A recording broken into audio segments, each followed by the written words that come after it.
Yo les amis, j'espère que vous allez tous très bien, et je suis super content de vous retrouver pour une nouvelle analyse. Alors on a parlé de Rudy Garcia à Lyon jeudi, du FC Nantes et de sa saison surprenante samedi. On poursuit aujourd'hui notre Tour de France, et on s'intéresse à l'AS Monaco, qui fidèle à ses habitudes, concentre les interrogations. À quoi faut-il s'attendre demain ?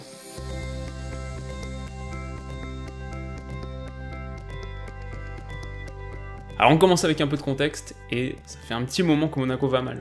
De champion en 2016-2017 à dauphin en 2017-2018, et puis 17ème l'année dernière au cours de cette saison catastrophique qui a vu d'abord le licenciement de Léo Jardim, remplacé par Thierry Henry pour 3 mois seulement avant le retour de son ex-prédécesseur. Et donc cette année aussi, ça a initialement très mal commencé. T'avais aucune victoire sur les 6 premières journées de Ligue 1, 3 nuls, 3 défaites, dont une claque reçue à Metz, 3-0. Ça va un peu mieux récemment, mais on peut raisonnablement estimer que le club, qui est 14ème, est quand même bien loin de son standing. Alors pour une équipe qui a quand même propulsé au plus haut échelon du football mondial des Kylian Mbappé, des Bernardo Silva, des Fabinho, des Thomas Lemar, des Benjamin Mendy, je pense qu'on peut dire que c'est 5 joueurs qui sont parmi les mieux placés pour aller remporter, pourquoi pas, la Ligue des Champions cette saison. En tout cas, ils font partie de cette toute première couche du football. Et bah, pour un club comme ça, la chute est très lourde. Et c'est quelque chose que les supporters ont du mal, naturellement, à encaisser. Alors justement, petite parenthèse sur ce point, parce que je pense que c'est l'occasion de le faire, c'est que je sais que c'est bon ton de railler les supporters de Monaco pour la faible fréquentation de Louis II, et elle est avérée, c'est sûr. Mais je pense aussi que c'est important de comprendre qu'elle est un piètre reflet de la popularité réelle du club. Qui a en fait, par exemple, des antennes de supporters un peu partout en France, des fan clubs nombreux dans le monde. Il y a une vraie diaspora monégasque, si on peut utiliser ce terme. Et voilà, je trouve simplement que ça mérite d'être souligné parce qu'à force d'entendre les mêmes plaisanteries, qui sont parfois très drôles, c'est pas la question, mais à force d'entendre ces blagues, bah, ça peut tordre un petit peu notre vision de la chose, ça peut biaiser la réalité. Mais bon bref, tout ça pour dire que les supporters, assez logiquement, vivent mal la situation, et malgré une amélioration récente des résultats, malgré par exemple cette victoire contre Rennes hier, et bah, le mouvement de contestation à l'encontre du coach Léo Jardim est toujours aussi fort. On délaisse maintenant la description pour s'intéresser enfin à l'analyse. Qu'est-ce qui explique ce contexte ? Comment est-ce qu'une équipe qui a dépensé 140 millions d'euros cet été, donc le record de la Ligue 1, peut inquiéter à ce point? Alors la première chose à dire bien sûr, c'est que tout ne va pas mal. Et t'as par exemple ce duo Ben Yedder-Slimani qui fait des ravages. Alors, avec 8 buts en 8 matchs, Ben Yedder c'est pour l'instant le meilleur buteur du championnat de France, et fort logiquement, il a en plus à ses côtés un excellent Slimani, qui a 5 buts, ok, mais surtout 6 passes décisives, et donc lui aussi meilleur passeur du championnat de France. Et puis au-delà des stats bruts, on lit aussi une vraie complicité entre les deux. Ben Yedder, international tunisien de 29 ans, Slimani, international algérien de 31 ans. Une petite tension fin septembre au sujet d'un penalty, mais globalement ils font plaisir à voir, et rien à dire au niveau de leur rendement. Il n'y a pas beaucoup de duos plus prolifiques en Europe.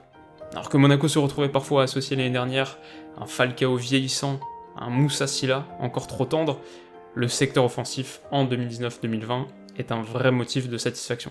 Mais malheureusement, le truc, c'est qu'on peut pas dire la même chose de ce qui se passe derrière. Et j'ai rarement vu une équipe plus coupée en deux, plus binaire que l'ASM. Dans cette défense à 3 qui semble avoir été inventée pour protéger un Glick dépassé, que Jardim s'évertue à maintenir au rang de titulaire malgré ses carences flagrantes, bah pas grand chose ne va. Et ni Jemerson, ni Maripane, ni Badiachil ne s'imposent comme parfaitement indiscutables. Aguilar, arrivé en provenance de Montpellier, déçoit, un peu comme Fodé Ballo-Touré. Le truc qui est assez incroyable à Monaco en ce moment, c'est que si tu regardes leur classement corrigé sur understat.com, ils passent de la 14e place de Ligue 1 actuellement à la 6e place, à 0,75 points du 2e. Et c'est un écart qui est assez largement dû, peut-être quasi exclusivement dû, à une défense en très net sous-régime. Alors 15,69 expected goals against, c'est mauvais, c'est franchement mauvais, il n'y a rien à dire. Mais quand tu compares ça à 21 buts réellement encaissés, donc la pire défense de Ligue 1, c'est aussi là un différentiel défavorable de 5,31, le plus fort de notre championnat.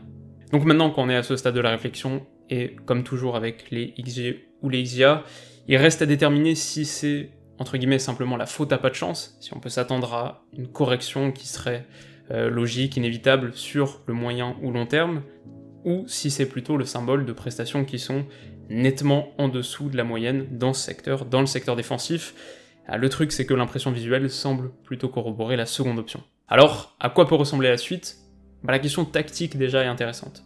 Alors cette saison, Monaco a déjà manié 7 schémas différents, parfois juste un quart d'heure, parfois juste une demi-heure, mais ils ont évolué dans le cadre de 7 configurations tactiques distinctes, et avec 399 minutes de temps de jeu, c'est le 3-5-2 qui est large premier. Bon, pour un output correct, mais pas extraordinaire non plus, c'est 10 buts marqués pour 7 encaissés. Le deuxième schéma le plus utilisé ensuite, 184 minutes de temps de jeu, donc l'équivalent presque parfait de 2 matchs pleins, peut-être suffisant pour estimer qu'il ne sera pas reconduit, je pense pas qu'on le reverra de sitôt, c'est le 4-2-3, qui a permis de marquer très exactement 0 but, ultra stérile, et qui en a encaissé 6. Et donc si on devait se pencher avec encore plus de minutie sur la question et réfléchir nous-mêmes à la meilleure composition possible, je pense qu'on distinguerait 3 axes, 3 piliers fondamentaux sur lesquels s'appuyer. 1. Il faut évidemment que Ben Yedder et Slimani soient titulaires. 2. Je pense que l'expérience a montré, en tout cas à mon sens, l'expérience a montré qu'un milieu à 2 est pas suffisant, t'as pas les profils nécessaires pour l'animer, donc ça c'est une chose. Et enfin, dernier point, c'est que Glick est cramé, inutile, si on peut s'en passer, c'est mieux. Alors du coup, je me demande si quelque chose de ce type serait pas pertinent.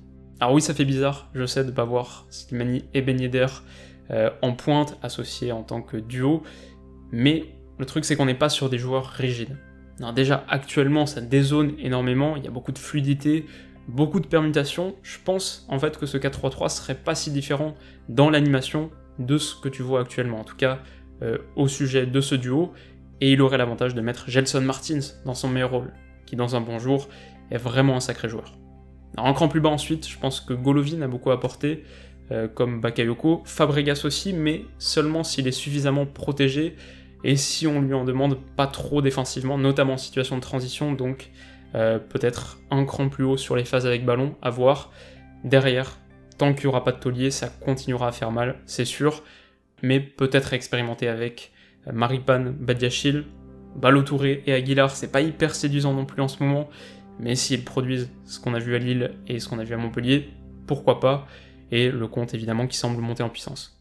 Ça a aussi l'avantage de te laisser quelques jokers, on pense par exemple à Keita Baldé, pas toujours impressionnant quand il est aligné d'emblée dans le 11, mais en sortie de banc peut avoir un vrai impact, c'est un joueur que j'aime beaucoup dans un bon jour encore une fois. Adrien Silva, je sais pas trop quoi en penser, pas ultra fan de son rendement, mais au niveau du profil, c'est peut-être intéressant dans ce milieu à 3, peut-être un peu plus parfois en fonction de son état de forme physique, peut-être un peu plus intéressant qu'un Fabregas, qui a du mal à tenir 90 minutes, et qui apporte beaucoup moins défensivement aussi, donc à voir l'animation que tu trouves dans cette zone. Et puis enfin, on n'en a pas parlé, mais c'est une habitude de la maison, t'as aussi bien sûr le mercato hivernal qui arrive. Alors, une ou deux recrues pourraient faire beaucoup de bien assez vite au milieu de terrain, donc par rapport à cette problématique, et puis évidemment, charnière centrale, tu prends un bon gars pour épauler la progression, pour accompagner la progression d'un Badiachil par exemple, voilà, tu peux faire des différences rapidement. En synthèse donc, une bonne partie de l'impasse monégasque est simple à exprimer. Avec Ben Yedder et Slimani, Monaco possède effectivement le meilleur buteur et le meilleur passeur du championnat de France, mais ces 21 buts encaissés en font également la pire défense. Et si les stats avancées sont moins sévères, elles restent franchement mauvaises, l'impression visuelle en la matière ne rassure pas. Alors Jardim a-t-il fait son temps ? Sa gestion des anciens, et en l'occurrence de Kamil Glick, ne joue en tout cas pas en sa faveur. L'énigme du milieu de terrain reste pour l'instant irrésolue, et puis avec déjà 4 cartons rouges et 3 sur les 3 premières journées, Monaco est également l'équipe la plus sanctionnée du championnat de France. Mais peut-être que si tous les voyants sont au rouge, l'hiver, souvent animé en principauté, pourrait amener son lot de renfort.